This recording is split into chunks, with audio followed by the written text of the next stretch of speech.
نحمده ونصلي ونسلم على رسوله الكريم اما بعد فاعوذ بالله من الشيطان الرجيم بسم الله الرحمن الرحيم وما من دابة في الارض الا على الله رزقها ہر جاندار اور زیرو کا رزق اللہ تعالیٰ نے اپنے ذمہ لیا ہے۔ جو جس شخص کے مقدر میں رزق ہے اس کو مل کر رہے گا، جو جس زیرو کے مقدر میں رزق اللہ نے لکھا ہے اس کو ضرور ملے گا۔ وَهُوَ الَّذِي خَلَقَ السَّمَاوَاتِ وَالْأَرْضَ فِي سِتَّةِ أَيَّامٍ وَكَانَ عَرْشُهُ عَلَى الْمَاءِ لِيَبْلُوَكُمْ أَيُّكُمْ أَحْسَنُ عَمَلًا۔ اللہ تعالیٰ نے آسمان و زمین کو مرحلہ وار تدریجاً 6 دنوں مقدار میں پیدا فرمایا۔ اللہ چاہیں تو پل بھر میں پیدا فرما سکتے تھے، لیکن انسان کو سمجھایا کہ اللہ کا نظام تدریج کا ہے، آہستہ آہستہ کا ہے۔ آسمان و زمین اور ان سب چیزوں کو پیدا کیا۔ اللہ تعالیٰ دیکھتے ہیں کہ کون احسن و عملہ، سب سے اچھا عمل کرنے والا کون ہے۔ انسان کو دنیا میں بھیجا ہے اللہ تعالیٰ نے آزمائش کے لیے، کون نیک عمل کرتا ہے، اور یہ بات طے شدہ ہے کہ رسول اکرم صلی اللہ علیہ وسلم سے بڑھ کر احسن و عملہ کوئی نہیں۔ اس آیت کریمہ سے ایک بات یہ بھی سمجھ آتی ہے کہ تخلیق کا ایک مقصد رسول اکرم صلی اللہ علیہ وسلم کی ذات گرامی ہے، کیونکہ فرمایا جا رہا ہے کہ اللہ تعالیٰ نے آسمان و زمین کو 6 دنوں مقدار میں پیدا فرمایا، اور اللہ تعالیٰ کا عرش پانی پر ہے۔ کیوں؟ لیبلوکم ایکم احسن عملا، تاکہ اللہ تعالیٰ دیکھیں کہ احسن عملہ کون ہے۔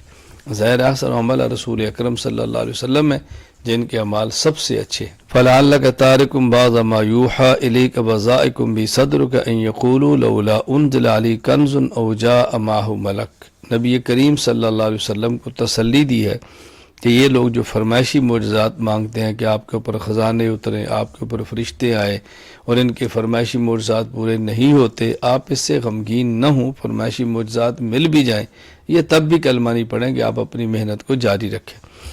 قُلْ فَأْتُوا بِعَشْرِ سُوَرٍ مِثْلِهِ مُفْتَرِيَاتٍ۔ یہاں اللہ تعالیٰ نے ایک چیلنج دیا ہے، جس طرح کہ گزشتہ پارہ نمبر 11 بتایا گیا تھا۔ پہلے چیلنج تھا ایک قرآن مجید جیسا قرآن لاؤ، نہیں لا سکے۔ پھر اس میں تخفیف ہوئی کہ 10 صورتیں لاؤ، نہیں لا سکے۔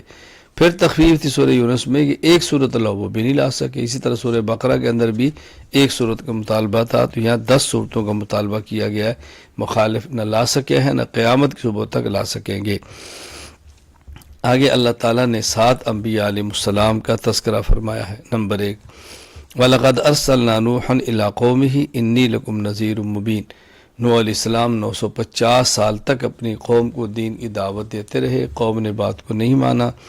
حکم ہوا کشتی تیار کرو، آپ نے کشتی تیار کی۔ آپ نے فرمایا کہ جو ایمان والے میرے ساتھ کشتی میں بیٹھ جائیں، وہ بیٹھ کے اللہ کا عذاب آیا، طوفان آیا، سب ہلاک ہو گئے سوائے نوح علیہ السلام اور ان کے اوپر ایمان لانے والوں کے، باقی کوئی نہیں بچا۔ وَإِلَىٰ عَادٍ أَخَاهُمْ هُودًا۔ حضرت ہود علیہ السلام نے اپنی قوم کو عاد کو، جو بہت طاقتور تھی، اللہ تعالیٰ کی عبادت کی دعوت دی، توحید کی دعوت دی، مگر اس قوم نے بات کو نہیں مانا اور اپنے بتوں کی پوجا پاٹ میں لگے رہے۔ بالآخر اللہ تعالیٰ نے حضرت ہود اور ان پر ایمان لانے کو بچایا، اور باقی تمام کو طوفان کے عذاب کے اندر مبتلا کر کے ہلاک فرما دیا۔ نمبر 3، وَإِلَىٰ ثَمُودَ أَخَاهُمْ صَالِحًا۔ حضرت صالح علیہ السلام کو قوم سمود کی طرح نبی بنا کر بھیجا۔ آپ نے توحید کی دعوت دی، گناہوں سے روکا، لیکن قوم باز نہیں آئی۔ بالآخر نے فرمائشی معجزہ کیا کہ اونٹنی چٹان سے نکلے، وہ بھی اللہ نے نکال دی۔ اس نے اونٹنی کو بھی قتل کیا۔ بالآخر اللہ تعالیٰ کا عذاب آیا اور یہ ساری قوم تباہ و برباد ہوگی۔ نمبر 4، وَلَقَدْ جَاءَ رُسُلُنَا إِبْرَاهِيمَ بِالْبُشْرَىٰ۔ حضرت ابراہیم علیہ السلام کا ذکر کیا۔ آگ بعد فرشتے آئے، آپ کی بڑھاپے کی حالت میں آئے، آپ کو اولاد کی خوشخبری دی، اللہ اکبر، کہ آپ کے اسحاق پیدا ہوں گے، پھر اسماعیل پیدا ہوں گے۔ اللہ تعالیٰ نے آپ کو لخت جگر عطا فرمائے۔ نمبر 2 نے بتایا کہ ہم جا رہے ہیں لوط علیہ السلام کی طرف، تو ان کو پہلے ملے اور اس کے بعد خوشخبری دیتے ہوئے لوط علیہ السلام کی قوم کی طرف روانہ ہوگی۔ نمبر 5، وَلَمَّا جَاءَتْ رُسُلُنَا لُوطًا سِیءَ بِهِمْ وَضَاقَ بِهِمْ ذَرْعًا۔ حضرت لوط علیہ السلام کے پاس جب یہ دونوں فرشتے گئے تو اس حالت میں گئے کہ خوبصورت بھی تھے، نوجوان بھی تھے، اور ان کے چہرے پر داڑھی نہیں، بے ریش۔ ان کی قوم میں بیماری تھی کہ مردوں کے ساتھ گھنونا اور گندا فعل کرتے ہم جنس پرستی اس کے اندر تھی۔ لوط علیہ السلام بہت پریشان ہوئے کہ میری قوم ان کے ساتھ کوئی حرکت نہ کرے، ان کو معلوم نہیں تھا کہ نبی ہے، وہ سمجھا کہ میرے مہمان ہیں۔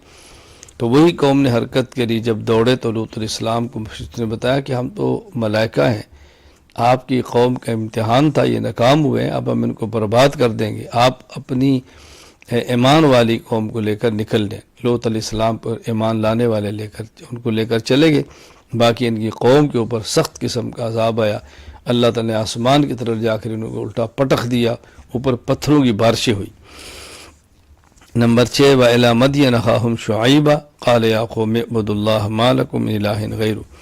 قوم مدین کی طرف حضرت شعیب علیہ السلام کو نبی بنا کر بھیجا۔ قوم مدین کی بدی عادت یہ تھی کہ ناپ تول میں بہت کمی کرتے تھے۔ حضرت شعیب علیہ السلام نے بہت سمجھایا، یہ نہیں مانے، بالآخر اس قوم کے اوپر بھی سخت عذاب آیا۔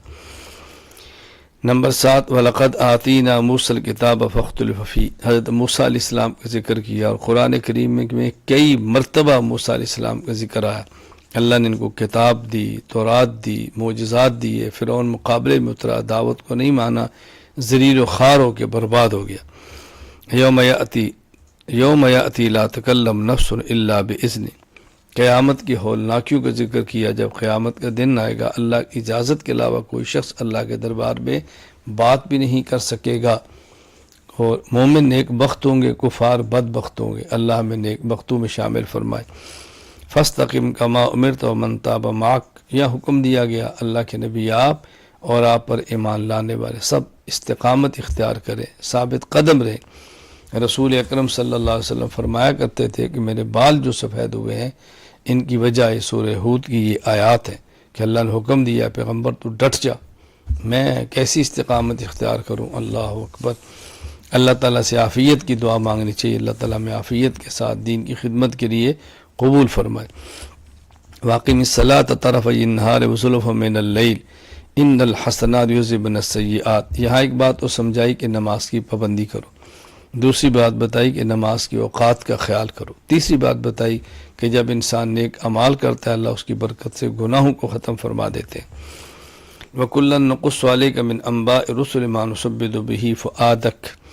انبیاء علیہ السلام کا تذکرہ رسول اکرم صلی اللہ علیہ وسلم کے سامنے کیا، اور حکمت بتائی گئی، اس کے ذریعے ہم آپ کو ثابت قدم رکھنا چاہتے ہیں، آپ کے دل کو مضبوط رکھنا چاہتے ہیں۔ انسانی فطرت ہے جب کسی کی مشکلات کو سنتا ہے تو اپنی مشکلات سہنی آسان ہو جاتی ہے۔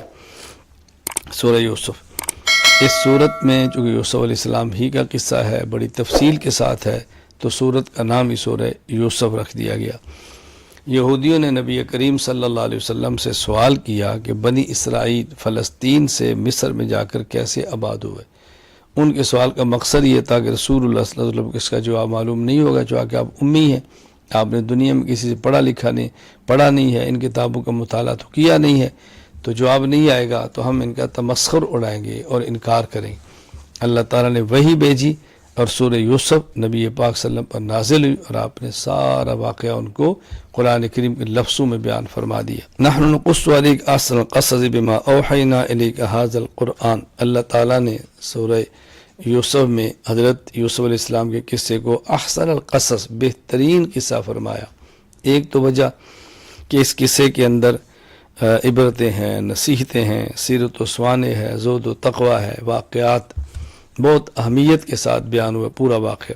اور دوسری وجہ کہ حضرت یوسف علیہ السلام وہ واحد نبی ہیں کہ جن کا مکمل قصہ تفصیل کے ساتھ واقعہ ایک ہی صورت میں تسلسل کے ساتھ بیان کیا گیا ہے، یہ احسن القصص ہے۔ اذ قال یوسف لأبیہ یا ابت انی رأیت احد عشر کوکبا والشمس والقمر رأیتهم لی ساجدین۔ حضرت یوسف علیہ السلام نے اپنے والد صاحب سے گزارش کی کہ میں نے خواب دیکھی ہے کہ 11 ستارے، سورج اور چاند مجھے سجدہ کر رہے ہیں۔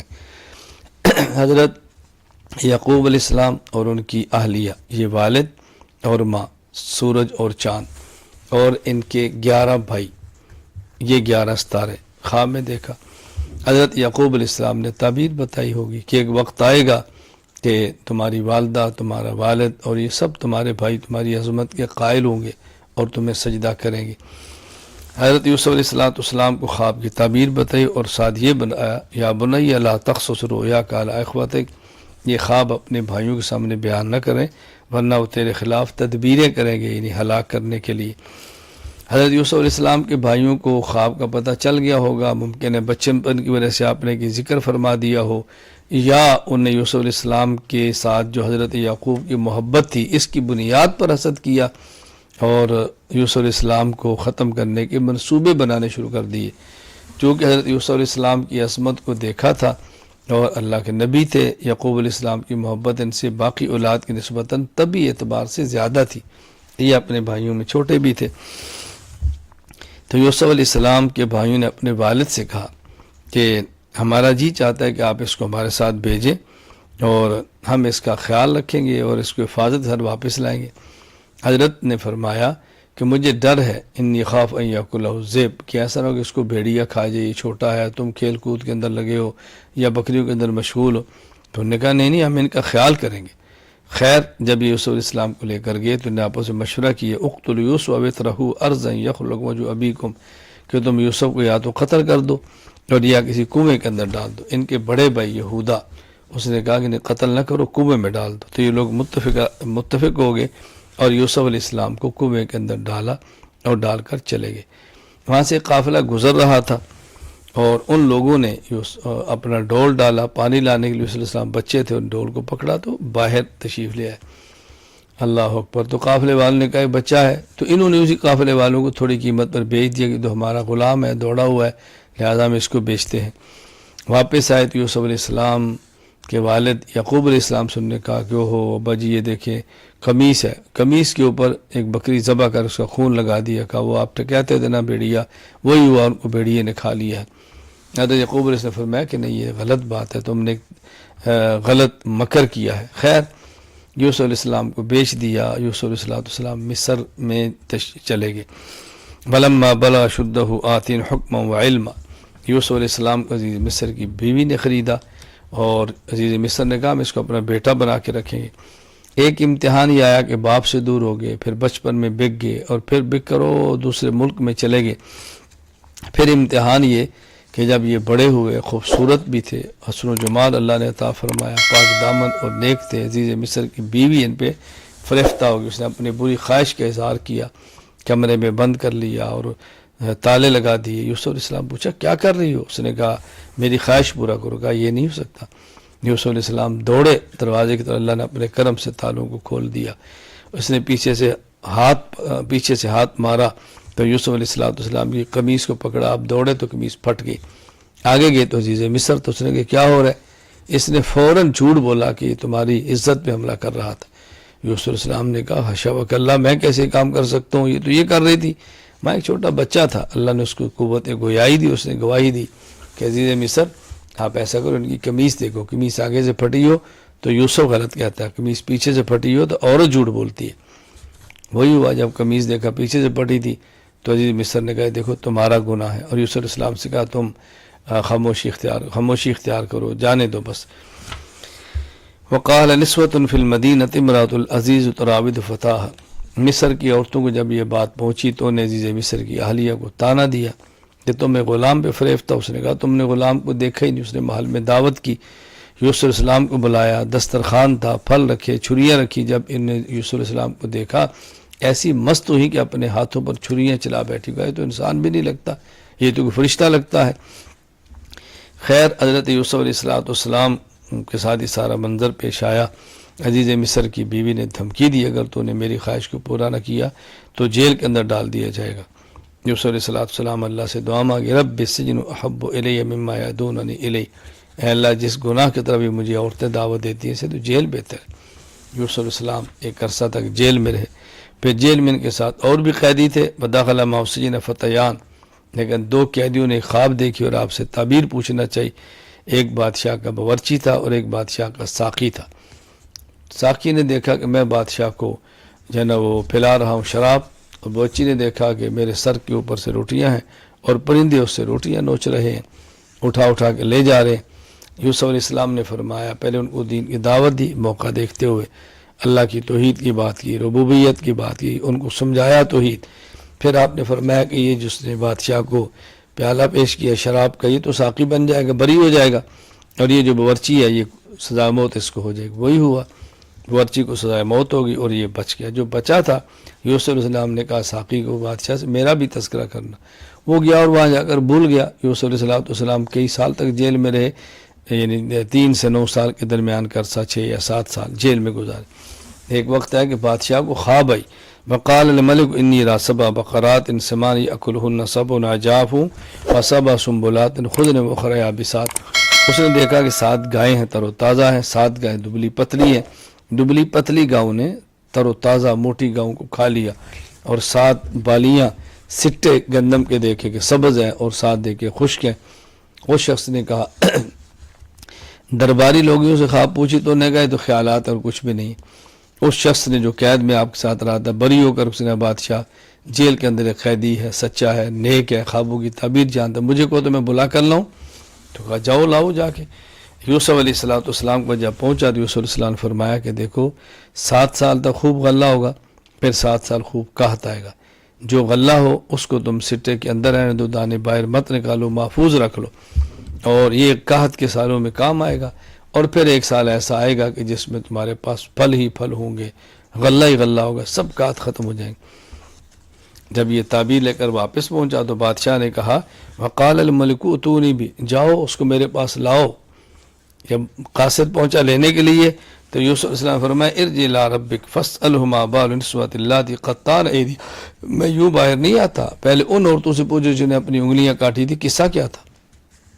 یوسف علیہ السلام کیسے ڈٹ گئے. بادشاہ نے پوچھا تو ان عورتوں نے کہا بالکل گناہ ہمارا تھا، وہ تو پاک دامن تھا. پھر یوسف علیہ السلام عزت کے ساتھ جیل سے رہا ہوئے. وآخر دعوانا الحمد للہ رب العالمین.